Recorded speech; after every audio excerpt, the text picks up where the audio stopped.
All right, so for my professional development plan, the things I want to be able to do better, handle better, are difficult students, so getting away from power struggles, things like that. Obviously, collaboration with the department, because I feel like you can't do that enough.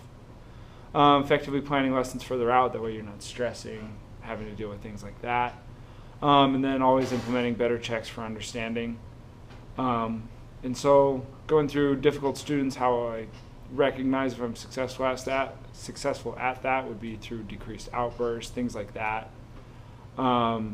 Collaborating with the department, I see success in that by co-designing lessons, going through the DL meetings that they'll probably have, and just keeping an open communication line.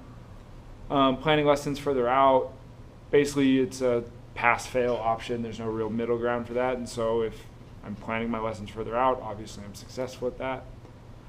Better checks for understanding will be, the success will be shown through students' levels of understanding and how quickly we can either move through curriculum or how quickly they understand difficult concepts. The actions I'll take for handling difficult students, just keeping those positive relationships with students, developing those from day one. That'll always make things a lot easier. For collaborating with the department, using things like you guys use like Google Teams, right? And then use Dropbox like Janet mentioned. Obviously, for effectively planning lessons further out, what methods will I do that? Well, I'll start planning lessons further out. For better checks of understanding, always make sure to use things like fist to five. That Flipgrid thing would be a good one. Exit tickets, always hitting the objective. Raise of hands on who needs more time. The cup method Janet talks about. The knock if you get it. And so all these things, how I put them into practice is the difficult students is just practicing relationships, so getting to know them, doing things like that from day one. Collaborating with the department, that's just by reaching out and being open to a discussion about that and collaborating with lessons. Effectively planning lessons further out, that'll just be going over timing of lessons, looking at scope and sequence, learning all that. And so making sure to hit the standards and all those things. And as long as you're doing that and you're kind of a week ahead always, it's a good idea. For the better checks for understanding, just always making sure to use them in my lesson. Never feel rushed in that we can always cover stuff the next day when what should be important is what we're doing that day, and then make sure everybody understands. And so just always relating everything back to the objectives and providing enough scaffolding. Yeah, I think it's really good objectives that you laid out for yourself. Handling difficult students, right? You've done that well and a little bit poorly on occasion, right? Mm-hmm. And you learn from that and you handle it better. And Yeah. that's something that you can always get better at, is being able to handle difficult students and student behaviors. And that goes along with your classroom management. And the better you can handle difficult situations, equipping yourself that way is going to really help you out professionally as you go along. And also keep your peace of mind as well. You know? So definitely you have progressed at that in that objective throughout your student teaching so far. Mm-hmm. And I'd like to see, keep growing with that. Always. Right. Yeah, And I mean, growing with coming that. in this late made it a little difficult too. Right. And then, you get, as you go along too, you learn some techniques to handle exactly. difficult students. You can never have enough in your pocket there. Collaborating with your department, right? Like you said, you can never not. I mean, there's always room to grow there. You could always collaborate with your department more and more and more. As you've seen in our department, we do a really good job of co-planning and creating common assessments. And so that's what I was trying to draw off of. Right.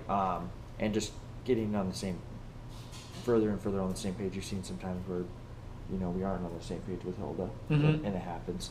So, just planning it out together, having the same curriculum, hitting the same, make sure we're teaching the same standards within their department, so that when they get to the common assessment, all students are equipped. Whether it shouldn't matter which classroom you're in, whether You're it's in, mine, yours, or Hilda's, Mhm. right?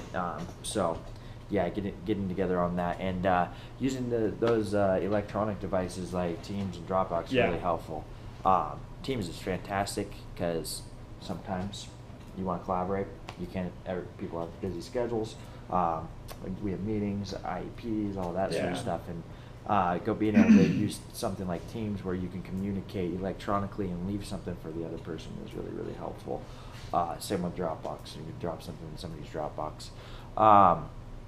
So, yep, continue to grow there. Done a really good job of taking on your own responsibilities in the department as well, coming up with pieces of our common assessments, creating lessons that you've shared with the team that they're using in their classrooms. That's really fantastic. Effectively planning out lessons further. You're right. You can never not.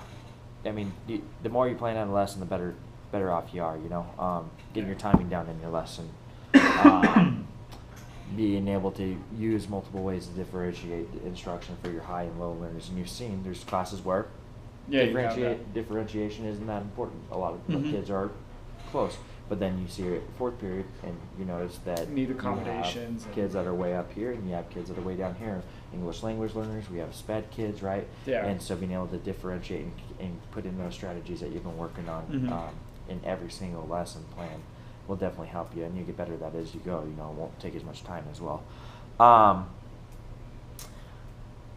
Especially with in the lesson planning as well, going on to the next piece as well, checking for understanding, having a lot of formatives in there, so you know that your kids are understanding, you know that they know what the objective is, and they're actually reaching that objective, right? So we're not just writing the objective on the board for anybody, fun, right? Yeah, it's for them. It is a goal for them to reach by the end of class or by the end of your lesson, whether that's a day or it's a week. Yeah, right. They know what the end goal is, and that goes along with making sure that I want you to continue to grow and with writing your objectives as well. Yeah. And that's something that you've learned over time as well, that you've progressed in is, you know, your objective should challenge students, and it should also tell them the means of how they're going to do it, right? And that's something you've gotten better at by doing this task. We will be able to reach this objective. Okay. Right? Continuing to tell the kids how they're going to do so. Not just what we're doing, but how we're doing it. And once again, you can never have too many things in your back pocket for checking for understanding. Having those formatives. Like try to mix it up.